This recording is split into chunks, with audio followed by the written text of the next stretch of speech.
Hey, this is Melody at melodylwhite.com, and recently I was able to attend the Real Savvy Success event in Orlando, Florida. While I was there, one of the guest speakers that really impressed me a lot, they all impressed me, but this kind of struck a nerve with me, was Julianne Jones, and she talked about enlightened leadership, learning to lead by design. And what she talked about, what really kind of struck home with me a bit, was she talked about are you living life, she talked about living life above the line. And if you're living life above the line, you're a creator. You're learning and growing. You're empowered. You're asking how questions.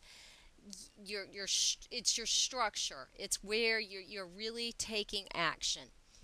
But if you're living life below the line, you're a reactor. And when she put it this way, she said, reactor, think nuclear reactor.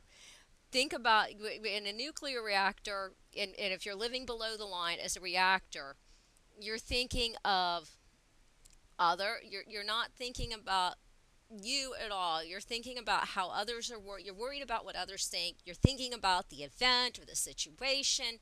You're thinking about yourself. It's the emotion. It's the should've, would've, could've questions. She said, he said. You're all wrapped up in the detail, the emotion. You can't see the solution to the problem. Why questions bring disempowerment, shame, and blame. It's if you're living life below the line, you're a nuclear reactor. Think about it this way. It's if and she gave this cool example. She goes, if Sarah had not done that, I would not have yelled at her. That's below the line.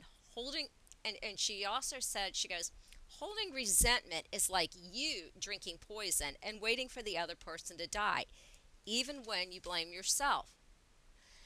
And I love how she said, and finally she wrapped it up by she goes, okay, so think about this. In what areas or situations am I currently taking full responsibility for my life and living life above the line at least 95% of the time? And then she said, and question number two, what areas or situations are you not taking full responsibility for your life and living life below the line? What does holding on cost you? So I'm going to leave you with that. Think about that. Again, this was Melody at melodylwhite.com. Thank you very much.